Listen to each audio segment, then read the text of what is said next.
আসসালামু আলাইকুম সুপ্রিয় দর্শক, সবাইকে প্রীতি ও শুভেচ্ছা জানিয়ে শুরু করছি আপনাদের পারিবারিক আইন বিষয়ক অনুষ্ঠান ল অ্যান্ড লিগ্যাল এইড। প্রতিবার মতো আমার এই অনুষ্ঠানে কো-হোস্ট হিসেবে উপস্থিত আছেন জনাব কায়সার খান। আসসালামু আলাইকুম কায়সার ভাই। ওয়ালাইকুম আসসালাম ওয়া রাহমাতুল্লাহি ওয়া বারাকাতুহু। ভালো আছেন নিশ্চয়ই? জি আলহামদুলিল্লাহ। এবং আমার সাথে আরও উপস্থিত আছেন আমার প্রতিবারের মতো আমার অতিথি প্র্যাকটিসিং ব্যারিস্টার জনাব চৌধুরী সুলতান। আসসালামু আলাইকুম সুলতান ভাই। ওয়ালাইকুম সালাম। ধন্যবাদ, আপনি কোর্ট থেকে সরাসরি চলে আসছেন। আলহামদুলিল্লাহ, অনেক কষ্ট হয়েছে, ধন্যবাদ আপনাকে। সুপ্রিয় দর্শক, আমরা গত পর্বে আলোচনা করেছিলাম অকুপেশন অর্ডার এবং ট্রান্সফার অফ টেনেন্সি নিয়ে। আমরা এই পর্বে আলোচনা করব চাইল্ড অ্যারেঞ্জমেন্ট অর্ডার নিয়ে, যে বিষয়টা ব্রোকেন ফ্যামিলিগুলোতে প্রতিনিয়ত বাচ্চাদের নিয়ে যে সমস্যাগুলো হয়, সেই সমস্যাগুলো নিয়ে আমরা বিশদভাবে আলোচনা শুরু করব। আমরা আশা করি প্রথম পর্বে জাস্ট কিছুটা আউটলাইন দেওয়ার চেষ্টা করব, হয়তোবা আমাদের কয়েকটা প্রোগ্রাম এই চাইল্ড অ্যারেঞ্জমেন্ট অর্ডার নিয়ে চলবে। সুপ্রিয় দর্শক, আমাদের এই অনুষ্ঠানগুলো আপনারা একযোগে দেখতে পাবেন NTV Europe, sky 780 Facebook page এবং ইউটিউবে। আপনারা আমাদের সাথে যোগাযোগ করতে পারবেন স্ক্রিনে দেওয়া যে নাম্বারগুলো থাকবে সেই নাম্বারগুলোতে। এখানে studio number, text phone number এবং আপনারা আরও যোগাযোগ করতে পারবেন আমাদের ল অ্যান্ড লিগ্যাল এইডের ফেসবুক পেজে। সুপ্রিয় দর্শক, আপনারা আমাদের সাথে যোগাযোগ করবেন এবং ফ্যামিলি ল বিষয় নিয়ে, পারিবারিক আইন বিষয়ক যে কোনো প্রশ্ন করবেন। আমার অতিথি যিনি উপস্থিত আছেন প্র্যাকটিসিং ব্যারিস্টার চৌধুরী সুলতান সাহেব, উনি উত্তর দিবেন। আমি প্রথমেই এই প্রোগ্রামে যাওয়ার আগে একটু অ্যাপোলজি চেয়ে নিচ্ছি। গত পর্বে আমাদের একজন দর্শক প্রশ্ন করেছিলেন ইমিগ্রেশন ব্যাপার নিয়ে, আমি উত্তরটা দিব। বাট তার আগে সবাইকে অনুরোধ করছি, এটা একটা পারিবারিক আইন বিষয়ক অনুষ্ঠান। আপনারা আমাদের পারিবারিক সমস্যাগুলো নিয়ে প্রশ্ন করবেন, আমরা সেগুলো কভার করার চেষ্টা করব। আমরা বলছি না যে আমরা ইমিগ্রেশন প্র্যাকটিস করি না, বাট তবুও আমাদের এই অনুষ্ঠানটার মূল উদ্দেশ্য হচ্ছে পারিবারিক আইন বিষয়ক বিভিন্ন দিক নিয়ে আলোচনা করা, আপনাদেরকে অ্যাওয়্যার করা। সো আমরা একটু প্রেফারেন্স দিচ্ছি ফ্যামিলি লটাকে। আমাদের দর্শক যে প্রশ্নটি করেছিলেন, 14 বছর হয়ে গেছে একজন ভদ্রলোক এদেশে এসেছেন, তার কি কোনো রাইটস আছে কি না? আমি এই উত্তরটি স্ট্রেট ফরওয়ার্ড দিতে চাই, যেটা হচ্ছে যে 2012 সালে এই 14 বছরের আইনটিকে রিপ্লেস করে 20 বছর করা হয়েছে। সো আইন অনুযায়ী যদি কেউ এদেশে ওভারস্টে করে অথবা যে কোনোভাবে 20 বছর না থাকা পর্যন্ত তার ওইভাবে ইমিগ্রেশন ল অনুযায়ী তার তেমন একটা সুযোগ নেই। তবে প্রত্যেকটা কেস ডিফারেন্ট ফ্যাক্ট থাকে, ডিফারেন্ট রিজনিং থাকে। এটাকে আপনার যে কোনো ইমিগ্রেশন অ্যাডভাইজারের সহায়তা নিয়ে আপনারা এটাকে 14 বছর হলেও আপনারা অ্যাপ্লাই করতে পারবেন। যদি সেখানে কোনো কারণ থাকে, ইনসারমাউন্টেবল অবস্ট্যাকলস থাকে দেশে যাওয়ার জন্য, তখন সে এটা 14 বছর বা 20 বছর বা 5 বছর 4 বছর ডাজন্ট ম্যাটার, হয়তোবা আপনার কেসটাও যে কোনো সময় এটা ডিসক্রিশনারি লিভ পেতে পারে। দর্শক, আশা করি আপনি যদি দেখতে থাকেন অনুষ্ঠানটি, তাহলে হয়তো আপনার উত্তরটি পেয়েছেন। আমরা প্রোগ্রামে যাচ্ছি। কায়সার ভাই, আপনাকে দিয়ে শুরু করতে চাই বরাবরের মতো। আপনার প্রশ্নটা কোন আজকের টপিকসে প্লিজ। Thank you. আসসালামু আলাইকুম সুলতান ভাই। আমার প্রশ্ন হচ্ছে চাইল্ড অ্যারেঞ্জমেন্ট অর্ডার, এটা কি? What is the child arrangement order? Thank you Kaisar ভাই। দর্শকবৃন্দ, আমরা কথা বলছি আপনি কিভাবে বাচ্চার রাইট নিয়ে কথা বলছি, যে বাচ্চা কিভাবে যদি প্যারেন্ট একজন বাবা কিংবা মা যদি যে কোনো সময় যে কোনো কারণে আনফরচুনেটলি সেপারেশন হয়ে যায় কিংবা কোনো ঝামেলা হয়ে একসাথে না থাকেন, তখন একজন বাবা কিংবা মা বলতে পারেন যে আমি বাচ্চা আমার কাছে থাকবে, কিংবা বাবা বলতে পারেন যে আমার কাছে থাকবে না কিন্তু আমার সাথে দেখা হবে। এই জিনিসগুলা সো কন্ট্যাক্ট যে একটা চাইল্ড অ্যারেঞ্জমেন্ট অর্ডার হচ্ছে, এটা একটা লতে যে চিলড্রেন অ্যাক্ট 1989-এ যে ডিটারমাইন করে যে একটা বাচ্চা কার সাথে থাকবে, বাবার সাথে মার সাথে কিংবা দুজনের সাথেই থাকবে কিনা, এবং কত সময় বাবার সাথে কাটাবে, কত সময় মার সাথে কাটাবে, এবং আরো অনেক জিনিস আছে, যেমন আপনার কোন স্কুলে যাবে, কোন স্কুলে যাবে, আপনার দেশের বাইরে যাবে কিনা, কোথায় কোন সময় কাটাবে, তারপরে আপনার অনেক সময় নাম চেঞ্জ করা নিয়ে, স্কুলিং নিয়ে, যে বাচ্চা কোন স্কুলে যাবে, কোনো মেডিকেল ট্রিটমেন্টের সময় এটা কি বাবার মতামত লাগবে কিনা, এই ধরনের জিনিসগুলোকে রেগুলেট করে একটা চাইল্ড অ্যারেঞ্জমেন্ট অর্ডার। সুলতান ভাই, তাহলে মেইনলি কি আমি যদি ঠিকমতো বুঝে থাকি, সেটা হচ্ছে যে মেইনলি রেসিডেন্সটা কার, লিভিং প্যারেন্টস কে হবে, আর আদার প্যারেন্টের রাইটসটা কি থাকবে, মূলত তো এটাই মিন করে নাকি? মানে আমরা যেটা বুঝি যে এইটাই হয়ে থাকে যে কার সাথে থাকবে, কিন্তু এটাও ইম্পর্টেন্ট যে বাবার সাথে কিংবা মার সাথে কত সময় কাটাবে, এবং এইটা প্যাটার্ন যদি অনেক সময় আনফরচুনেটলি দেখা যায় বাবা মা এগ্রি করতে না পারেন, কিংবা নামকরণ নিয়ে সমস্যা হচ্ছে, স্কুলিং নিয়ে সমস্যা হচ্ছে, তখন ইমতিয়াজ ভাই এই জিনিসগুলো তখনই একটা কোর্টের অর্ডার দরকার হয়, যে যখন এগ্রিমেন্টের বিষয়টা থাকে, তখন যে বাবা মা কেউ এগ্রি করতে পারছে না এই ব্যাপারে, বলছে যে একজন বলছে একটা, আরেকজন বলছে আরেকটা, তো এই ধরনের সমস্যা হলে তখনই জিনিসটা কোর্টের কাছে চলে যাবে, যে কোর্ট তখন একটা ডিসিশন দিবে এই ব্যাপারে। আমি আরেকটা প্রশ্নে যাব, সেটা হচ্ছে যে এটা কি শুধুমাত্র প্যারেন্টসদের ভিতরে এই ডিসপিউটটা হয়, না family members could have involved with this? মানে জেনারেলি যেটা হচ্ছে, চাইল্ড অ্যারেঞ্জমেন্ট অর্ডারটা অ্যাপ্লিকেশন করতে পারবে যাদের প্যারেন্টাল রাইট আছে, বাবা কিংবা মা, কিন্তু এটা যদি যে দাদা কিংবা নানা অ্যাপ্লাই করতে চান তাহলেও এটা পসিবল, কিন্তু প্রথম রাইটটা আসে বাবা এবং মার। দাদা, নানা কিংবা সৎ বাবা এরকম যদি অ্যাপ্লিকেশন করতে চান, তখন কোর্টের পারমিশন লাগবে। কোর্টের পারমিশন নিয়ে এবং আপনি এটা এক্সপ্লেন করতে হবে যে কেন আমি নানা হিসাবে আমি চাচ্ছি। অনেক সময় দেখা যায় হয়তো আনফরচুনেটলি বাবা কিংবা মা মারা গেছেন, এখন দেখা গেছে একটা অ্যাপ্লিকেশন না করলে হয়তো নানার বাড়ির সাথে কিংবা দাদার বাড়ির সাথে আর বাচ্চার হয়তো সম্পর্ক থাকবে না। অনেক সময় যেটা হয় আবার সেকেন্ড ম্যারেজ হয়ে যায়, তো অনেক সময় দেখা যায় যে বাচ্চা নানা নানি হতে চাচ্ছেন যে না আমাদের সাথে একটা অ্যাটাচমেন্ট থাকুক, কিন্তু দেখা যাচ্ছে সেটা অনেক কারণেই হচ্ছে না। তো এই ক্ষেত্রে অ্যাপ্লাই করতে পারবেন। আপনি বলছিলেন প্যারেন্টাল রেসপন্সিবিলিটি, এই জিনিসগুলো আমাদের দর্শকরা একটু প্যারেন্টাল রেসপন্সিবিলিটিটা আসলে কিভাবে বুঝবো যে আমার প্যারেন্টাল রেসপন্সিবিলিটি আছে? প্যারেন্টাল রেসপন্সিবিলিটি অনেক সময় যেটা হয়, আপনার ফার্স্ট জিনিস হচ্ছে যে আপনার বাবা মা থাকলে, এইটা ম্যারিড প্যারেন্টসের ক্ষেত্রেও হতে পারে, আবার ধরেন আনম্যারিড যেটা এই দেশে হয়ে থাকে আমাদের এখানে আইনে যেটা বলা হচ্ছে সিভিল পার্টনারশিপ কিংবা অন্যান্য যে কোনো ভাবে, যে এটা যদি হয় ফার্স্ট অফ অল যে বার্থ সার্টিফিকেটে বাবা কিংবা মার নাম আছে কিনা। মার নাম তো অবশ্যই থাকবে, বাট বাবার নামটা আছে কিনা।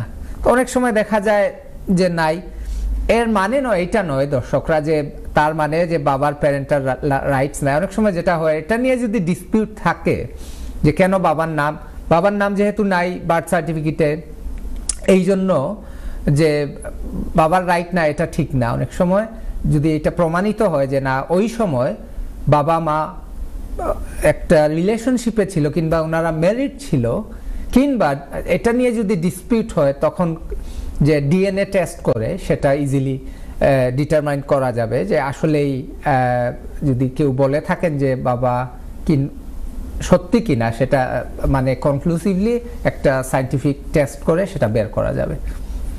Okay, Okay. I got a sorry, Kaisar bhai, before I go to you, That's before fine. I go to you, I got a question from the text. Oh, that's good. Someone is asking যে আপনার birth সার্টিফিকেটে বাচ্চার নামটা নাই, বাবা মানে বাচ্চার বাবার নামটা নাই, জি, তো সেক্ষেত্রে মা কি এটাকে অপোজ করতে পারবে বা মায়ের এক্ষেত্রে কতটুকু রাইটস আছে?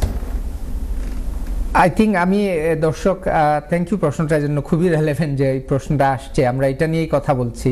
যে প্রথমে যেটা হচ্ছে, তখন যদি বাবা মা ম্যারিড থাকে এটা হচ্ছে একটা ব্যাপার, তখন অবশ্যই বাবা বলতে পারবে আমি তখন ম্যারিড ছিলাম, কিংবা রিলেশনশিপে থাকে। অনেক সময় দেখা যায় যে এই দেশের আইনে যে আমাদের যে নিকা কিংবা মুসলিম ম্যারেজ যেটা এই দেশের আইনে, তো সেটাকে একটা ভ্যালিড ম্যারেজ বলে না, যে সিভিল রেজিস্ট্রি বলে।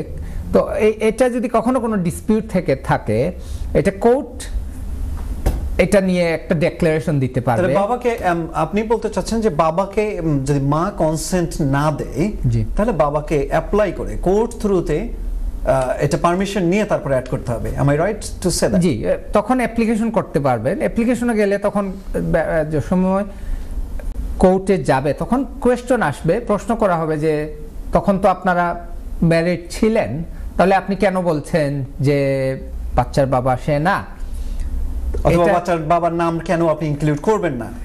হ্যাঁ, এটা বাচ্চার রাইট, এইটা রাইট। অনেক সময় ইনক্লুড না করলে সেটার জন্য আপনি কোর্টে যেতে পারবেন যে আমার বার্থ সার্টিফিকেটে আমার নাম নাই, তো আমি চাচ্ছি আমার ছেলের নাম কিংবা মেয়ের নাম। হ্যাঁ, কারণ এটা অনেক সময় একটা বাচ্চার জন্য আইডেন্টিটির ব্যাপার হয়, এবং উল্টোটা অনেক সময়। যেমন আমি তো অবশ্যই এটা প্রাইভেট কেস, আমি আজকে বলবো না, যে আজকে একটা কেস ছিল যে নাম উল্লেখ না করে বলছি যে মা অ্যাপ্লিকেশন করেছে যে বাবার সারনেম সরিয়ে ফেলার জন্য, এবং বাবা এটা জানতোই না যে মানে ফার্স্ট টাইম যে সময় আমি ব্যারিস্টার হিসেবে কোর্টে গেলাম, যে আমি এর আগে বাবা প্রায় মানে রাজি হয়ে গেছিল যে মার প্রপোজালে, যে আদার সাইড বলছে যে বাবাকে আমি পরে বুঝালাম যে এটা অবশ্যই যে এটা বাবার রাইট আছে এবং সারনেম। এখন কোর্ট বলছে যে না, এটা কেন হবে, যে সময় অ্যাপ্লিকেশনটা করা হয়েছে যে মা বলছে যে বাবার সারনেম সরিয়ে দিবে, কোর্ট এখন বলছে যে এটা তো হওয়ার কথা না, এটা মানে সারনেমটা বাবার যে সারনেম অলরেডি বার্থ সার্টিফিকেটে আছে সেটাই থাকবে। So it's an interesting thing, because isn't it actually the child's rights on this issue specifically of having the father's name? I know apni discuss kortechen both the mother and the potential father and their rights of the name of the father being named in the birth certificate, but what about the child's rights to know and have the name of the father on their birth certificate, for like you touched on the need for identification? Yes, so or to know who is the father is. Exactly. So when there is an estranged marriage or breakup or whatever, and this, you know, there's a lot of times people go looking for their fathers, right? Or, you know, so what about the child's right to have their father named on the birth certificate? Thank you, Kaisar. এটা খুবই relevant. আজকের যে আমি matter direct এখানে আসছি, এখানে যে মায়ের যে ব্যারিস্টার ছিলেন উনি আর্গু করছিলেন যে বাবার সাথে যেহেতু এখন সম্পর্ক নাই, আর এখন বাচ্চারা থাকছে মায়ের ফ্যামিলির সাথে কিংবা নানার বাড়ির ফ্যামিলি, সো তাদের সারনেমটা অ্যাডপ্ট করার জন্য। তো এখানে কোর্ট, আমি অবজেকশন দিয়েছি এবং কোর্ট বলেছে যে বাবার যে হেরিটেজটা, বাবার যে পরিচয়টা, সেটা কোথায় থাকলো তাহলে? বাচ্চা যেটা অলরেডি, বাচ্চার বয়স 11 বছর, সে অলরেডি স্কুলে যায়, তার অলরেডি নামটা সব জায়গায় আছে, তো তার সারনেমটা চেঞ্জ করা, এখন তার পরিচয়টা আবার নতুন করে চেঞ্জ করা, এবং এইটা কোর্ট এটাকে খুব করেছে যে বাবার যে পরিচয় এবং যে হেরিটেজটা, তাহলে তো সেটা থাকবে না, এটা এখন গিয়ে চেঞ্জ কেন করা হবে? এটা কোনো ভ্যালিড গ্রাউন্ড নাই। একটা গ্রাউন্ড তারা আর্গু করার চেষ্টা করেছে যে বাবার ক্রিমিনাল রেকর্ড ছিল এবং সেটা সম্ভবত নিউজ পেপারে আসছিল 2008-এ, আমরা এখন 2024-এ। I think that goes into the specifics of your case, right? So but I think in a general thing, in terms of the child having, I mean, what were the court's opinion of the child's right to have their father's, you know, details and the surname? Was that touched by the court? Because I appreciate you saying এটাই আমি বলছিলাম কায়সার ভাই যে এখন মানে from the child's perspective, yeah, এটা তারা চাইল্ডের কথাই বলছিল যে বাবার যেহেতু ক্রিমিনাল রেকর্ড আছে, যে ছেলে এটা নিয়ে খুব অ্যাশেমড হচ্ছে, এটা ছিল মায়ের ব্যারিস্টারের আর্গুমেন্ট। কিন্তু আমি এটা যে কাউন্টার আর্গুমেন্টটা ছিল যে ছেলের বয়স মাত্র 10 থেকে 11 হয়েছে, তো সেই সব জানারই কথা না যে 2008-এ তার তখন জন্মই হয়নি, আনলেস এটা মা ইনফর্ম করে থাকে যে এই জিনিসগুলা বাবার হয়েছে। এবং কোর্ট যেটা সবসময় চায় যে বাবা এবং মা কারো কথাই মানে বাচ্চাদের সাথে যাতে নেগেটিভ একটা কথা বাবার সম্বন্ধে বলা না হয় এবং মার সম্বন্ধে, or because they shouldn't drag the children into the dispute between two কখনো partners. এটা অ্যাপ্রিশিয়েট করে না যে বাবা এবং মা যে কোনো কেউ মানে খারাপ ভাবে আদার প্যারেন্টকে, যেটা আসলে সব সময় প্রত্যেকটা কেসে এটা একটা বিরাট ইস্যু হয়ে থাকে। কোর্ট সব সময় বলবে যে, এবং এটা কোর্টের ইয়েতে লেখা থাকে যে মানে not to denigrate the other parent. Okay. If we can potentially go into the next bit, because obviously we know there's a lot of time issues in terms of going through these then quite a lot of detail. So I guess the second bit is in terms of, we've already addressed who can apply for the child arrangement order. The question is, how do we arrange or apply for a child arrangement order? এই thank you Kaisar ভাই। এইখানে আসার আগে যে আমরা একটা জিনিস যেটা বলা দরকার, যে একটা ওয়েলফেয়ার প্রিন্সিপল আছে, যে কোর্ট যেটাকে বাবা কিংবা মা অ্যাপ্লিকেশন করেছেন, কিন্তু কোর্ট সবসময় যেটাকে প্রায়োরিটি দেবে, এটা কিন্তু কোর্ট সবসময় বলে যে এটা বাবা এবং মার রাইট আছে, কিন্তু ওয়েলফেয়ার প্রিন্সিপালটা হচ্ছে গিয়ে যে আন্ডার দ্য ল, এটা হচ্ছে বাচ্চার ক্ষেত্রে, যে ওয়েলফেয়ার প্রিন্সিপালে যে বাচ্চা এখানে তার ওয়েলফেয়ারটা হচ্ছে গিয়ে প্যারামাউন্ট কোর্টের কাছে। এটা চিলড্রেন অ্যাক্টে বলা হয়েছে যে চিলড্রেন্স বাচ্চার যে বাচ্চা কি চাচ্ছে, তার কি দরকার এবং কোনো রিস্ক আছে কিনা, সো ওই জিনিসটা হচ্ছে একটা প্রাইমারি এবং প্রাইম কনসিডারেশন। হ্যাঁ, আমরা কিন্তু দেখেন, আমরা যারা প্র্যাকটিসে আছি তারা হয়তো এই জিনিসগুলোকে খুব ভালো করে ক্যাটাগরাইজ করে বুঝবো, বাট দর্শকদের ক্ষেত্রে আমি এটাকে একটু ক্লিয়ার করে বলতে চাই যে আপনাদের dispute, husband wife partner or what ever it is, আপনাদের যত ডিসপিউট থাকুক না কেন, চিলড্রেন অ্যাক্টের আন্ডারে ফ্যামিলি কোর্ট সবসময় যেটাকে ডিফারেন্সিয়েট করে থাকে, এটা ফ্যামিলি লয়ের একটা আন্ডারে করে না, চিলড্রেন অ্যাক্টের আন্ডারে। তো এখানে সবসময় অর্ডারগুলো হয় বা যে কোনো এই পুরো প্রসিডিংসটাই অফকোর্স চাইল্ড ফোকাসড হতে হয়, এবং কোর্ট যেটা প্যারামাউন্ট কনসিডারেশনে নেয় সেটা হচ্ছে যে wellbeing of the children, welfare of the children, welfare of the children, well-being of the children. So এই জায়গাগুলোতে আমাদের নিজেদের মধ্যে যত কিছুই ডিসপিউট থাকুক না কেন, কোর্ট দেখবে বাচ্চাটা সেফ কিনা, বাচ্চার কন্ট্যাক্টটা বাচ্চার বেড়ে ওঠার জন্য কতটুকু জরুরি, এবং অফকোর্স লিভিং প্যারেন্টস যার সাথে বাচ্চাটা থাকে তারও অনেক দায়িত্ব থাকে, যে কিভাবে সে আদার প্যারেন্টের জন্য ওই বাচ্চাটাকে অ্যাকোমোডেট করে দিবে, যে বাচ্চা যাতে পর্যাপ্ত কন্ট্যাক্টটা পায় যদি সেখানে আনসেফ কোনো সিচুয়েশন না থাকে।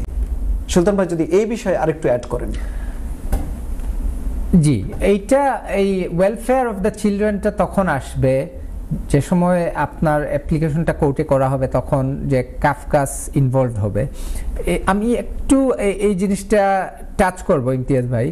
আমার মনে হয় একটা ওই স্টেজ বাই ইয়েতে যদি আমরা যাই, যে প্রথমে যেটা কায়সার ভাই বলেছিলেন যে অ্যাপ্লিকেশনটা কিভাবে অ্যাপ্লিকেশনটা করতে হবে, প্রথমে যেটা করতে হবে আপনার যদি বাবা মা আর কোনো ব্যাপারে এগ্রি করতে না পারেন যে এইরকম আমরা আমাদের বাচ্চা মানুষ করব কিংবা আমাদের সাথে এই অ্যারেঞ্জমেন্ট হবে, তখন যেটা হচ্ছে আপনাকে কোর্টে যাওয়ার আগে একটা মিয়াম যেটা বলে মিডিয়েশন ইনফরমেশন এন্ড অ্যাসেসমেন্ট আমি একটা মিটিং। কল নিয়ে আসবো জি। সুতরাং ভাই, সরি টু পজ। ইয়েস, দর্শক আপনার নাম এবং কোথা থেকে বলছেন, প্রশ্নটা করুন। ওয়ালাইকুম আসসালাম ওয়া রাহমাতুল্লাহ। জি ভাই, আমি একটা প্রশ্ন করছি। জি প্লিজ, নাম বলে প্রশ্নটা করুন। আমরা প্রশ্নটা বলি, আমরা ফেব্রুয়ারি আমরা এখানে আসলাম, আমরা এই ডিসেম্বর, আর আমরা এই বিষয়ে অ্যাপ্লিকেশন করছি, এখন পর্যন্ত তারা কিছু জানায় নাই। যখন আমাদের যে দাওয়া হবে আবার সঙ্গে আমরা বিআরটি কাজ শেষ হয়ে যাবে, তখন কি অবস্থা হবে? দর্শক আপনি যদিও ইমিগ্রেশনের প্রশ্নটি করেছেন, তারপরে বলুন আপনি ফিরবেন কত তারিখে?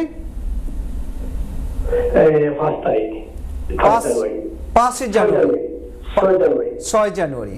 আপনি 6 জানুয়ারি যদি ফিরেন, 1 জানুয়ারি থেকে এরা ই ভিসাটা চালু করবে এবং আপনার এই ট্রাভেল করতে যে 1 জানুয়ারির পরে কোনো অসুবিধা হবে না। তার কারণ হচ্ছে তারা এটা তো অটোমেটিক আপডেট করে দেয়, আপনার যে অ্যাকাউন্টটি ক্রিয়েট করেছেন সেখানেই এরা আপডেট করে দেবে এবং আপনার 1 তারিখের পরে আসতে কোনো সমস্যা হবে না। আমি আশা করি আপনার উত্তরটি পেয়েছেন। I think, yeah. আমরা 2 মিনিট পরে ব্রেকে চলে যাব, বাট এই 2 মিনিটের মধ্যে আপনি কারা অ্যাপ্লিকেশনটা করতে পারবে সেটা যাওয়ার আগে আপনাকে আমি যে প্রশ্নটি করেছিলাম যে চাইল্ড ফোকাসড অথবা ওয়েলফেয়ার অফ দ্য চিলড্রেন, যেটাকে প্যারামাউন্ট কনসিডারেশনে নেয় কোর্ট, এটার ব্যাপারে আপনি একটু 1 মিনিটে বলুন। জি, আপনি একটা অ্যাপ্লিকেশন যে সময় কোর্টে করা হবে তখন গিয়ে কোর্ট ফার্স্ট থিং যেটা হচ্ছে যে আপনার এটাকে সেফগার্ডিং ইস্যুটাকে কোর্ট ডিসকাস করবে। তখন যে ক্যাফকাস যেটাকে ক্যাফকাস একটা অর্গানাইজেশন আছে, তাদেরকে সেই দায়িত্ব দেওয়া হবে যে একটা সেফগার্ডিং লেটার কোর্টকে দেওয়ার জন্য। তো সেক্ষেত্রে তারা যেটা করবে, বাবা এবং মায়ের সাথে কথা বলবে এবং বেসিক একটা সেফগার্ডিং লেটার তারা কোর্টকে দিবে যে না, আমি বাবা এবং মায়ের সাথে কথা বলেছি এবং বাবা এটা চাচ্ছে, মা এটা চাচ্ছে, আমাদের অ্যাডভাইস হচ্ছে যে এই অ্যাডভাইসগুলা সার্টেন অ্যাডভাইস দিবে যে না, আমরা মনে করছি যে বাবা এবং মা দুজনই দেখবে, কিংবা অনেক সময় যদি সমস্যা থাকে বলবে যে না, এখানে সমস্যা আছে, আইদার ডোমেস্টিক ভায়োলেন্স কিংবা অন্য ইস্যু আছে, এখন বাচ্চার জন্য বাবা কিংবা মাকে দেখাটা সেফ না, এর আগে আমরা সার্টেন জিনিসগুলা ওয়েলফেয়ার চেক যেটা বলে সেগুলা করতে হবে। জি সুলতান ভাই, আমরা কন্টিনিউ করব যে কারা অ্যাপ্লিকেশনটা করতে পারে। সুপ্রিয় দর্শক, আপনারা দেখছিলেন আইন বিষয়ক অনুষ্ঠান ল অ্যান্ড লিগ্যাল এইড। এই অনুষ্ঠানটিতে আমরা বরাবর মতো ফ্যামিলি ল বিষয়ে আলোচনা করে থাকি। আপনারা আমাদের সাথে যোগাযোগ করতে পারবেন স্টুডিওতে যে নাম্বারটি দেওয়া, স্টুডিওর যে নাম্বারটি স্ক্রিনে দেওয়া আছে সেই নাম্বারটিতে আপনারা টেক্সট করতে পারবেন এবং আমাদের সাথে অফকোর্স এই অনুষ্ঠানটি মাত্র 1 ঘন্টার একটা প্রোগ্রাম। এই 1 ঘন্টার প্রোগ্রামে অনেকগুলো দর্শকদের কল নিয়ে, তারপরে আমাদের আলোচনার বিষয়বস্তুগুলো নিয়ে আমরা হয়তো খুব ডিটেলসে যেতে পারি না। এবং আপনারা জানেন যে এই অনুষ্ঠানটি একটা গাইডেন্স দেওয়া হয়। এই অনুষ্ঠানে আসলে সম্পূর্ণভাবে লিগ্যাল অ্যাডভাইস দেওয়ার যে সুযোগটা আমাদের থাকে না, কারণ হচ্ছে প্রত্যেকটা ফ্যাক্ট, প্রত্যেকটা ঘটনা আলাদা এবং প্রত্যেকটা ঘটনার বিষয়ে আমরা এই বিষয়গুলো নিয়েই আলোচনা করব। এটি আপনাদের পারিবারিক আইন বিষয়ক অনুষ্ঠান। আপনারা দেখতে পাচ্ছেন এনটিভি ইউরোপ, স্কাই 780, ফেসবুক এবং ইউটিউবে। আমরা কথা বলছিলাম চাইল্ড অ্যারেঞ্জমেন্ট অর্ডার নিয়ে। কাসা ভাই, আপনার প্রশ্নটা কি ছিল, একটু যদি আবার কন্টিনিউ করেন। Ji, so I think Amadir Darshok had a question, so that's the reason why we got things. So the question again, Sultan Bhai, is how do we apply for a child arrangement order? Bearing in mind that actually in some of the government statistics on this, in 2023 on the second quarter, just basically between July and September, they cleared almost just under 30,000 cases, and they actually filed just over 16,500 cases. So it's actually, you know, as a statistics, it's actually quite an important factor. So inshallah, so we can answer the question that I think you were trying to answer before. জি, thank you Kaisar ভাই। প্রথমে যেটা দর্শকবৃন্দ, যে কোর্টে যাওয়াটা আসলে খুব একটা ডিজায়ারেবল না, এই কারণে তো আমার মনে হয় যে আপনারা যদি বাবা মার ভেতর যে এই জিনিসটা যদি সমাধান করে ফেলা যায় সবচেয়ে ভালো, কিন্তু অনেক ক্ষেত্রে সেটা হয় না, না হলে কেউ কোর্টে যাইতো না, কোর্ট হয়তো এবং আমাদেরও দরকার হতো না, বাট আনফরচুনেটলি কোর্টে অনেক কেস হচ্ছে, বাবা মা এগ্রি করছেন না বাচ্চার ব্যাপারে, এটা বাচ্চার জন্যও খারাপ, কিন্তু আনফরচুনেটলি এই সময় কোর্টে যাবে। কোর্টে যাওয়ার আগে আপনারা যদি আউট অফ দ্য কোর্ট কোনো মীমাংসা করতে না পারেন, তখন যেটা করতে হবে আপনাকে মিয়াম একটা, যেটা mediation information and assessment meeting বলে, মিয়াম, সেটার জন্য আপনাকে আপনি লোকাল একজন মিডিয়েটরের মাধ্যমে ট্রাই করতে হবে যে না আমরা এটা মিডিয়েশনের মাধ্যমে বাবা মা এটা কোর্টে না গিয়ে সমাধান করব। অনেক সময় সেটা হয় না, এবং ইমতিয়াজ ভাই জানেন যে সম্ভব হয়ে ওঠেও না, কারণ যদি ডোমেস্টিক ভায়োলেন্স থাকে। হ্যাঁ, এই যে ডোমেস্টিক ভায়োলেন্সটা একটা অনেক ইস্যু, যে বাবা মার মধ্যে সম্পর্ক এরকম না যে একসাথে বসে মীমাংসা করা যাবে, ওই সম্পর্কটা হয়তো অনেক কারণে ডোমেস্টিক ভায়োলেন্স কিংবা অন্যান্য কারণে নষ্ট হয়ে গেছে। তো সেক্ষেত্রে যেটা হবে আপনাকে ওইটা মানে বাইপাস করে যেতে হবে, মিয়াম না করে সম্ভব। আদারওয়াইজ যে আপনি মিয়ামের মিডিয়েশন ট্রাই করেছেন, দেখা গেছে বাবা কিংবা মা বলছে না আমি মিডিয়েশনে বসবো না, আমি I will see you in the court. তো অনেক সময় কোর্টে তখন আপনাকে যেটা করতে হবে যে একটা অ্যাপ্লিকেশন ফর্ম আছে, C-100 অ্যাপ্লিকেশন ফর্ম, সেটা অ্যাপ্লিকেশন ফর্মটা আপনাকে ফিল আপ করে C-100 এ যাওয়ার আগে শুধুমাত্র আমি একটু একটা বিষয় ক্লিয়ার করতে চাই, যেটা হচ্ছে যে লিটিগেশনে যাওয়ার আগে আমরা তো অনেক সময় চেষ্টা করি, বা এটা আমাদের প্র্যাকটিসের মধ্যে আছে, যে আমরা একটা প্রপোজাল পাঠিয়ে লিভিং প্যারেন্টের কাছে একটা প্রপোজাল পাঠিয়ে জানতে চাই যে সে আমি যে প্রপোজটা করব C-100 ওটা সে এগ্রি করে কি করে না, বা রেসপন্ড দেয় কিনা, এরকম একটা প্রসিডিউর মিয়ামে যাওয়ার আগেও তো এটাও তো করা যায় নাকি? জি, আমি সেই কথাটাই বলছিলাম যে আগে আপনার মীমাংসাটা যে আপনি সেটার জন্য কোর্টে না গিয়েও যদি হয় আপনি পার্সোনালি করতে পারেন, কারো কোনো ট্রাস্টেড যদি কোনো আত্মীয় স্বজন থাকে যাদেরকে আপনারা দুজনই হয়তো রিলাই করবেন এরকম, কিংবা অনেক সময় যেটা হয় না এরকম আত্মীয় স্বজন নাই কিংবা ওই রকম সাহায্য করার কেউ নাই, আপনি সলিসিটার থ্রুতেও আপনারা এই সাহায্যটা নিতে পারবেন, যে আপনারা মিডিয়েশন করার আগে যে সলিসিটারের চিঠি দিয়ে যে এটা এগ্রি করেন কিনা। অনেক সময় সেটা হয়ে ওঠে না, তো সেক্ষেত্রে আপনাকে মিডিয়েশন করে তখন কোর্টে আপনার যে C-100 অ্যাপ্লিকেশন বলে সেটা ইয়ে করা। সেই ক্ষেত্রে আমার মানে অ্যাডভাইসটা হচ্ছে সবসময় প্রফেশনাল অ্যাডভাইস নিয়ে অ্যাপ্লিকেশন ফর্মটা করা উচিত। অ্যাটলিস্ট আপনি যদি এটা আপনার সিটিজেন্স অ্যাডভাইস বড় হতে পারে, এইটা আপনার কোনো ফ্রি চ্যারিটি হতে পারে, কিংবা সলিসিটার, আপনার অনেক সময় লিগ্যাল এইড সলিসিটার, আপনি যদি লিগ্যাল এইড কোয়ালিফাই করেন তখন সেই থ্রুতেও আপনি অ্যাপ্লিকেশনটা করতে পারবেন। So can I actually come back? Because if, for example, before going, what we're suggesting is if one of the parents are proposing an arrangement order and they mutually agree, this is before going to court or going through a mediator, but if they do agree, is that actually still standing on a legal ground? Yeah, that's a valid question. জি, এটা একটা হচ্ছে যে অনেক ক্ষেত্রে আপনি যদি আপনি mediation করার আগে দুইজন বাবা এবং মা এগ্রি করলো যে না আমরা এইভাবে আমরা সন্তানের যে ইয়েটা আমরা দায়িত্বটা নিব আমাদের সাথে এইরকম, এটা যদি আপনারা এগ্রি করে থাকেন তাহলে এটাকে বলে প্যারেন্টিং প্ল্যান। সো প্যারেন্টিং প্ল্যানটা আপনি করে মানে আদার প্যারেন্টের সাথে এগ্রি করে তো একটা এগ্রিমেন্ট তৈরি করা যেতে পারে। জি, ওইটা বেস্ট হচ্ছে সলিসিটারের থ্রুতে করলে। অনেক সময় যেটা হচ্ছে ওইটা আবার এগ্রি করে, এটা অবশ্য ইমতিয়াজ ভাই ভালো বলতে পারবেন, যে আপনি এটাকে কোর্ট থেকে যে কনসেন্ট অর্ডার বলে, এটা আপনার আমি যে ফর্মালিটিসটা আসলে আমি 100% এখানে স্পেশালাইজড যারা সলিসিটার আপনারা আছেন আপনারা বলতে পারেন যে এই ফর্মটা আপনি যে আমরা বাবা মা অলরেডি একটা এগ্রিমেন্টে রাজি হয়েছি এবং এইটা কোর্টে নিয়ে ফর্মালাইজ করা যাবে, তখন কোর্ট এটাকে এজ এ কনসেন্ট অর্ডার হিসাবে একটা ফর্ম দিয়ে ওইটাকে একটা ফাইনাল অর্ডার হিসাবে পাঠিয়ে দিবে। So that just is a way to formalize that. One একটা অপশন। নাম্বার 2 হচ্ছে মিডিয়েশনে গেলে অনেক সময় দেখা যায় যে হাজবেন্ড ওয়াইফ এর মধ্যে সম্পর্কটা ভালো, হয়তো তারা একসাথে থাকছেন না, বলবেন যে ওকে ফেয়ার এনাফ, আমরা মিডিয়েটর তো তারা কোয়ালিফাইড, তো তারা বলবে যে এই প্রপোজাল আমাদের, বা আপনি এটা বলছেন, আপনার ওয়াইফ এটা বলছে, ফর্মার ওয়াইফ কিংবা ওয়াইফ, তো আমরা যদি বোথ সাইড এগ্রি করে ফেলে তখন দর্শক এটা বলা যায় যে মিডিয়েশন এগ্রিমেন্ট সেটা করে ফেলা যায়। রাইট।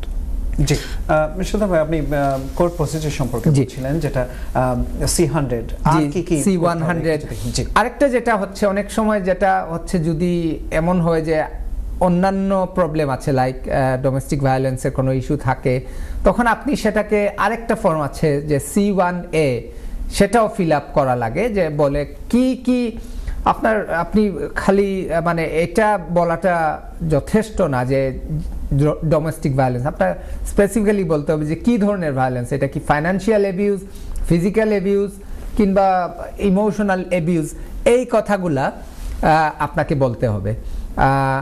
আদারওয়াইজ দেখা যাবে যে দর্শক যেটা হচ্ছে যে এইটা পরবর্তীতে এটা অনেক লম্বা হয়ে যাবে, সো এই জিনিসগুলো আপনার প্রথমে বলতে হবে, এবং সেক্ষেত্রে আপনার লিগ্যাল অ্যাডভাইস নিয়ে এরকম একটা ফর্ম ফিল আপ করা উচিত। আপনি ওই যে লিগ্যাল এইডে আপনারা যদি কোয়ালিফাই করেন, সেক্ষেত্রে আমার মনে হয় যে ইমতিয়াজ ভাই বলতে পারবেন যে লিগ্যাল এইড কারা কোয়ালিফাই করবে। আপনার question. So I think actually this is a natural question, because আসলে অনেকজন, a lot of people এই সিচুয়েশনে পড়লে they probably can't afford legal representation. So when you are applying for or looking for a child, interrupt করি, আমরা একটা call নিয়ে আসব, আমরা কন্টিনিউ করব লিগ্যাল এইডের প্রশ্নটা নিয়ে। জি দর্শক,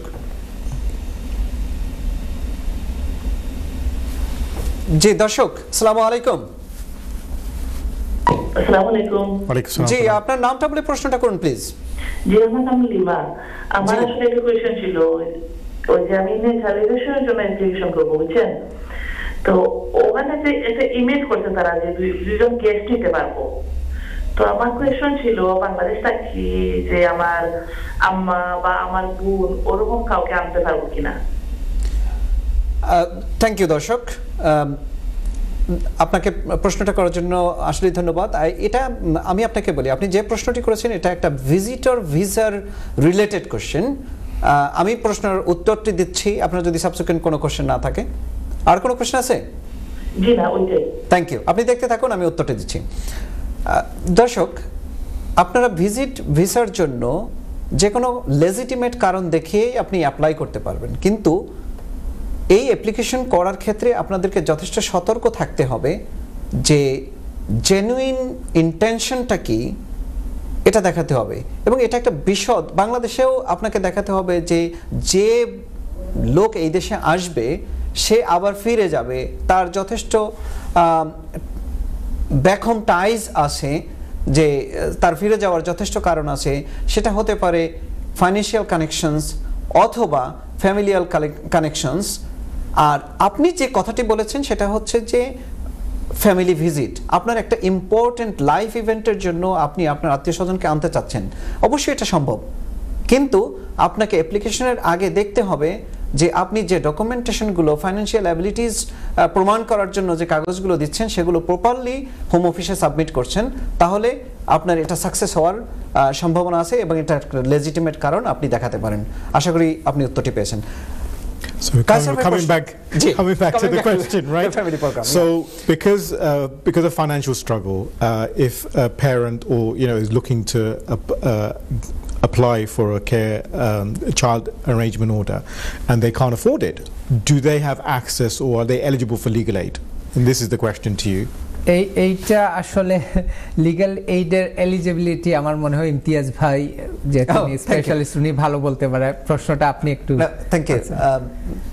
থ্যাংক ইউ সুলতান ভাই। সুপ্রিয় দর্শক, আপনারা যখন ফ্যামিলি ম্যাটার্সে আমাদের অনেক wide range of legal aid আছে, বাট আপনারা জানেন যে legal aid for the children matter is not a straight forward, এটা অটোমেটিক কোনো রাইট না। আপনাকে চিলড্রেন অ্যাক্টের আন্ডারে আপনাকে যদি লিগ্যাল এইড পেতে হয় তাহলে সার্টেন ক্রাইটেরিয়াস আছে যেগুলো ফুলফিল করতে হবে। প্রথমত আমরা যে জিনিসগুলো দেখে থাকি যে আপনার ফাইন্যান্সিয়াল অ্যাবিলিটি আছে কি নাই। কারো যদি ফাইন্যান্সিয়াল অ্যাবিলিটি না থাকে, of course they fulfil one criteria. Secondly আরও যেটা দেখতে হবে যে এটা আপনার এই কেসটাকে আপনি কত টাকা লেজিটিমাইজ ওয়েতে আপনার কতটুকু সাকসেস হওয়ার প্রবণতা আছে, এটাকেও প্রুভ করতে হয়। অন দ্য আদার হ্যান্ড সবচেয়ে মূল ক্রাইটেরিয়া যেটা লাস্পো ক্রাইটেরিয়া যদি ফুলফিল করতে হয়, যে আপনাকে আপনার এই সম্পর্কের মধ্যে কোনো ডোমেস্টিক ভায়োলেন্সের ইস্যু আছে কিনা সেই জিনিসগুলো দেখতে হয়। তাহলে আপনাকে বুঝতে হবে যে শুধুমাত্র ফাইন্যান্সিয়াল ইনএবিলিটিটাই দেখবে না, এখানে আরও বেশ কিছু ক্রাইটেরিয়া আছে যেগুলো ফুলফিল করলে আপনি লিগ্যাল এইড পাওয়ার যথেষ্ট সম্ভাবনা আছে। এবং যেটা আমি বললাম যে মূল ক্রাইটেরিয়া হচ্ছে যে এখানে ডোমেস্টিক ভায়োলেন্সের কোনো ইস্যু আছে কিনা। এবং এক্ষেত্রে আপনারা ডোমেস্টিক ভায়োলেন্সের জিনিসগুলো কিভাবে প্রুভ করবেন, আপনাকে দেখতে হবে যে জিপি কনসাল্টেড করা হয়েছে কিনা, জিপির কাছে বলা হয়েছে কিনা যে আপনি ডোমেস্টিক ভায়োলেন্সের ভিতর দিয়ে গেছেন। সেকেন্ডলি এটার কোনো পুলিশ ইনভলভমেন্ট আছে কিনা এবং আপনার যে পারপেট্রেটর সে অ্যারেস্টেড হয়েছে কিনা। থার্ডলি যেটা দেখতে হবে সেটা হচ্ছে যে ইন দিস কেস আপনারা অনেক সময় নন মলেস্টেশন অর্ডার ইন প্লেস থাকে অথবা প্রিভিয়াসলি নন মলেস্টেশন অর্ডার থাকে, এক্ষেত্রে লিগ্যাল এইড পাওয়াটা ইজি হয়। সুলতান ভাই, if you add something on it. এইটা যে আপনি তো অলরেডি বলে দিয়েছেন যে ফাইন্যান্সিয়াল ক্রাইটেরিয়া যেটা, আরেকটা হচ্ছে মেরিট টেস্ট, আরেকটা হচ্ছে ডোমেস্টিক ভায়োলেন্স, এই তিনটাই ইমতিয়াজ ভাই যে মেইন ক্রাইটেরিয়া ফর আপনার লিগ্যাল এইড। কেউ যদি থ্যাংক ইউ দর্শক, এই বিষয়টা থেকে অন্য টপিকসে যাওয়ার আগে আমি আরেকটা জিনিস বলতে চাই, সেটা হচ্ছে যে অনেক সময় আমাদের কাছে যে ক্লায়েন্টগুলো আসে লিগ্যাল এইড নেওয়ার জন্য, তারা ডকুমেন্টস দিয়ে আসলে যে রিকোয়ার্ড ডকুমেন্টসগুলো আসে দরকার হয় সেগুলো আসলে দিতে অনেক সময় অপারগতা প্রকাশ করেন। অনেক সময় দেখা গেছে যে আপনার হয়তো 2টা ব্যাংক অ্যাকাউন্ট আছে, 3টা ব্যাংক অ্যাকাউন্ট আছে, আপনারা একটা ব্যাংক অ্যাকাউন্ট দিয়ে সাবমিট করতে চান। এগুলো আসলে না। যখন আপনি যে কোনো অ্যাপ্লিকেশন আপনি করবেন, আপনাকে একদম ক্লিন হ্যান্ডে এসে আপনার ফুল ফাইন্যান্সিয়াল সিচুয়েশনটাকে এক্সপ্লেইন করতে হবে। এবং of course though it is limited but still there is a chance to get the legal aid for the Children Act. Ji Kausar bhai, apni kono further question please? I think the main thing is we need to always be mindful of considering why we're discussing this is whenever there is a disruption in the familial life basically between partners, the children are actually the silent victims, and from what we've heard from our esteemed colleague is obviously the fact that the courts consider that as thinking about the children when it comes to all of these factors. So when we are seeking legal advice or going in trying to remedy these problems, we also need to on a human level think of our children and try and it's hard, I know, and it's not easy, but we just need to be mindful of that. I think that's kind of my personal thing. Thank you. So it's thank you actually quite key.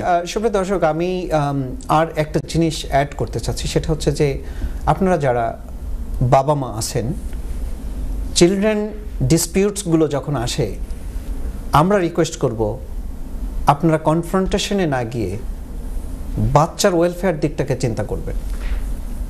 বাচ্চাদেরকে দেখুন, যখন living parents most of the ক্ষেত্রে মা হয়, মা চেষ্টা করে তার বাচ্চাকে বাবার কন্ট্যাক্ট দিবে না অথবা লেন্দি করার জন্য চেষ্টা করে। বাট আমরা রিকোয়েস্ট করব আপনি যখন লিটিগেশনে যাবেন, এখানে ফ্যামিলি লিটিগেশন কোনো জিতে যাওয়া বা হেরে যাওয়া নয়, এখানে হচ্ছে আপনার বাচ্চার একটা ওয়েলফেয়ারের জন্য একটা কন্ট্যাক্ট ইন প্লেসে থাকতে হবে, যেটা বাচ্চার ভবিষ্যৎ লাইফের জন্য, তার আইডেন্টিটি ক্রাইসিসে যাতে না পড়ে, তার যাতে কোনো ওয়েলফেয়ারের কোনো সমস্যা না হয়, এটার জন্য যাতে আপনারা একটা দেখুন। অনেক সময় আমরা ধরে থাকি যে যদি কেউ ফাইন্যান্স ম্যানেজ না করতে পারে কোর্ট প্রসিডিংসের জন্য, তাহলে আপনারা কেন একটু ভিন্নভাবে চিন্তা করেন না যে এটাকে মিটিগেট করার চেষ্টা করেন, বাচ্চার রাইটসটাকে এস্টাবলিশ করার চেষ্টা করেন।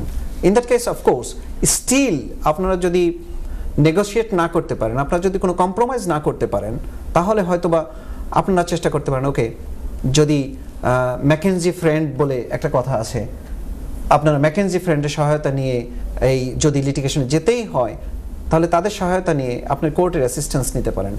সুলতান ভাই, আপনি যদি একটু সংক্ষেপে বলেন যে ম্যাকেনজি ফ্রেন্ড এটা কিভাবে কোর্টে কাজ করে। ম্যাকেনজি ফ্রেন্ড হচ্ছে আপনার যদি কোনো ধন্যবাদ ইমতিয়াজ ভাই, যে আপনি কোর্টে যাচ্ছেন, আপনার সাথে কোনো ব্যারিস্টার কিংবা সলিসিটর নাই, কিংবা আপনি নিজে কনফিডেন্ট না, আপনি সাথে একজন আপনার আত্মীয় স্বজন কিংবা বন্ধু বান্ধব কাউকে নিতে পারবেন। ওনারা কোর্টে গিয়ে কথা বলতে পারবেন না ম্যাকেনজি ফ্রেন্ড, বাট ওনারা আপনাকে বলতে পারবে, যে আপনাকে পাশ থেকে কিংবা কানে কানে বলতে পারবে যে এই জিনিসটা কোর্টকে বলেন। এই অ্যাপ্লিকেশন, একটা সার্টেন অ্যাপ্লিকেশন ফর্ম আছে, আপনাকে সেটা অ্যালাউ করতে, কোর্টে গিয়ে অ্যাপ্লিকেশন করতে হবে আগে, যাতে কিংবা ওই দিন গিয়ে আপনি বলতে পারবেন যে আমি নিজে কনফিডেন্ট না, এজন্য আমি আমার বন্ধু কিংবা আমার আত্মীয় কাউকে এটা করছি। অনেক সময় এটা একদম নিকটাত্মীয় হয়, সেটা কোর্ট অ্যালাউ করে না, কারণ দেখা গেছে যে অনেক সময় ইম্পার্শিয়াল নাও হতে পারে। দেখা গেল যে এইটা আমার বাবা মাকে কিংবা আমি আমার ভাইকে বোনকে নিয়ে গেছি, যারা অলরেডি এটা উইটনেস করেছেন, আদার পার্টি ক্যান অবজেক্ট অন, জি, এটা অবজেকশন আসতে পারে অনেক সময়। কোর্ট আবার অনেক সময় অবজেকশনটা ওভাররুলও করতে পারে। এই আপনি আরেকটা জিনিস হচ্ছে, ওইটা হচ্ছে কোর্ট প্রসেসে গেলে আপনার ম্যাকেনজি ফ্রেন্ডের কথাটা আসবে। এর আগে যেটা হচ্ছে, আপনি যে সময় অ্যাপ্লিকেশন ফর্ম করবেন কিংবা কোর্ট পেপার ওয়ার্কগুলো করবেন, অনেকগুলো চ্যারিটি অর্গানাইজেশন আছে, যেমন ফ্যামিলিজ নিড ফাদার্স, তারপর citizens advice bureau, father's for justice, এরকম অনেকগুলো অর্গানাইজেশন আছে যারা বাবা এবং মাকে, উইমেন্স এইড, ইডভা, অনেকগুলো অর্গানাইজেশন আছে, জি, অনেকগুলো অর্গানাইজেশন, তারা লিগ্যাল এইড প্রোভাইড করে, অনেক সময় হেল্প করে, যেগুলো আপনারা কোর্টে যদি কোনো কিছু না জেনে একা যাওয়াটা, এটা আসলেই কোনো বুদ্ধিমানের কাজ নয়। আমি সবসময় অ্যাডভাইস করবো, আপনারা যদি টাকা কোনো সমস্যা হয়ে থাকে, এটার পরেও অনেক উপায় আছে, যেটা আপনি লিগ্যাল এইড হোক আর সিটিজেন্স অ্যাডভাইস ব্যুরো হোক, যে আপনি দর্শক এটা অ্যাডভাইস নিয়ে কোর্টে যাওয়াটা খুবই দরকারি। কারণ আমি অনেক সময় দেখেছি যে কোর্টে বাবা কিংবা মা একদম না জেনে যদি কোর্টে যায়, আর আদার সাইড দেখা যাচ্ছে লিগ্যাল এইড কিংবা ওনাদের ব্যারিস্টার কিংবা সলিসিটর থাকে। তো অনেক সময় এই ক্ষেত্রে আপনি যে অ্যাপ্লিকেশনটা করছেন, আপনি সেক্ষেত্রে সাকসেসফুল নাও হতে পারেন। সো আমার অ্যাডভাইস হচ্ছে, ইমতিয়াজ ভাই, I actually have a question that's so with once whether it's an arrangement that both parties have made, like we talked about earlier, or whether through mediation or through the court as a care arrangement order. My question is kind of leading up to that, after that. So what happens if one of the parents or one of the parties breach the arrangement? জি, আমরা আজকে limited এটা বলতে পারবো, কেউ যদি একটা arrangement কোর্টে করার পরে এইটা কেউ ব্রিচ করেন কিংবা কেউ এটাকে যদি না মানেন, তাহলে এইটার এগেইনস্টে বাবা কিংবা মা যিনি ব্রিচ করেছেন, মানে আদার প্যারেন্ট, ওনারা এটা কোর্টে একটা এনফোর্সমেন্টের জন্য অ্যাপ্লিকেশন করতে পারে। এবং কোর্ট যদি দেখে যে এইটা রিপিটেডলি এইটা করে যাচ্ছেন বাবা কিংবা মা, কোর্ট আপনার ফাইন দিতে পারে, অনেক ক্ষেত্রে ইমপ্রিজনমেন্ট দিতে পারে, কমিউনিটি অর্ডার দিতে পারে, এরকম হয়েছে আমি দেখেছি। it can become a criminal offense. So actually is this repeated offence হলে, এটা যদি কোর্ট দেখে যে না, এটা বাবা এবং মা ইচ্ছা করে করছেন। অনেক সময় যেটা হয় যে না, যে বাবা মা যে কোনো কারণে হচ্ছে, অ্যাক্সিডেন্টের কারণে, অসুখ বিসুখের কারণে হোক, অন্যান্য কারণে অর্ডারটা ব্রিচ হয়ে গেছে, কিন্তু সেটা নিয়ে কোর্ট করবে না। কিন্তু এটা যদি দেখা যায় যে না, গত 3 মাস ধরে for malicious reasons, যে অনেক সময় বাবা এবং মা কোঅপারেশন করছেন না আরেক প্যারেন্টের, তখন যদি অ্যাপ্লিকেশন করা হয়, প্রথমে কোর্ট ওয়ার্নিং দিবে, ওয়ার্নিংটা যদি না শুনেন দর্শকবৃন্দ, তখন এটা ফাইন দিবে, কমিউনিটি অর্ডার দিবে, এবং আনফরচুনেটলি আমি দেখেছি যে এইটা প্রিজন সেন্টেন্সও হয়ে যায় অনেক সময়। আনফরচুনেট ক্ষেত্রে যেটা হয়েছে যে বাবা এবং মাকে হাত কড়া পরায় যে হ্যান্ডকাফ দিয়ে কোর্টে নিয়ে আসছে, বিকজ ওনারা কোর্টের সাথে কোঅপারেট করেননি, কোর্ট যে অর্ডার দিয়েছে সেটা মানেননি, তো এটা অনেক সিভিয়ার কনসিকুয়েন্স হয়ে যেতে পারে। এই জন্য সবাই কোর্টের প্রতি সম্মান দেখানোটা খুবই ইম্পর্টেন্ট। আরেকটা জিনিস আপনি, আমার মনে হয় এটা বলা দরকার যে কোর্টের ক্ষেত্রে আপনার যে আপনার ইমিগ্রেশনটাও কিন্তু এখানে রেলেভেন্ট আছে। আজকে আমরা এটা কভার করব না, আমাদের মনে হয় নেক্সট ইয়েতে, যে বাবা মা কিংবা মায়ের যদি ইমিগ্রেশন নিয়ে কোনো সমস্যা থাকে সেক্ষেত্রে একটা চাইল্ড অ্যারেঞ্জমেন্ট অর্ডার কিভাবে উনাদেরকে সেটা হেল্প করতে, ওটা আমরা আরেকদিন কথা বলবো। থ্যাংক ইউ ইমতিয়াজ ভাই। ইয়েস, আমরা অনুষ্ঠানের একদম শেষ প্রান্তে। কাস্টার ভাই, আপনাকে অসংখ্য ধন্যবাদ। অনেকগুলো প্রশ্ন করেছেন, যে প্রশ্নগুলো ভেরি রিলেভেন্ট এবং আমরা এগুলোকে কন্টিনিউ করব। চাইল্ড অ্যারেঞ্জমেন্ট অর্ডার একদিনে শেষ করার কোনো টপিকস নয়, আমরা এগুলো নিয়ে খুঁটিনাটি সবগুলো বিষয় নিয়ে আলোচনা করব। সুলতান ভাই, আপনাকে অসংখ্য ধন্যবাদ অনুষ্ঠানে যোগ দেওয়ার জন্য, ব্যস্ত সময়ের মধ্যেও এসেছেন। সুপ্রিয় দর্শক, আপনারা দেখছিলেন আপনাদের আইন বিষয়ক অনুষ্ঠান ল অ্যান্ড লিগ্যাল এইড। এই অনুষ্ঠানটি আমরা স্পেশালি সাজিয়েছি শুধুমাত্র ফ্যামিলি ল নিয়ে, এবং আজকে আলোচনা করেছি চাইল্ড অ্যারেঞ্জমেন্ট অর্ডার নিয়ে। আমরা অতি ক্ষুদ্র মাত্রায় কিছু বিষয় নিয়ে আলোচনা করেছি। আমরা এটাকে, এই চাইল্ড অ্যারেঞ্জমেন্ট অর্ডার নিয়ে আরও কন্টিনিউ করব নেক্সট প্রোগ্রামে। আপনারা যারা অনুষ্ঠানটি দেখেছেন আমাদের ফিডব্যাক দেবেন আমাদের ফেসবুক পেজে, এবং আপনারা পরবর্তী অনুষ্ঠানে আমরা আবার যোগ দেব। সবাই ভালো থাকবেন, সুস্থ থাকুন, এই দোয়া কামনা করে আমাদের আজকের অনুষ্ঠান শেষ করছি। আল্লাহ হাফেজ।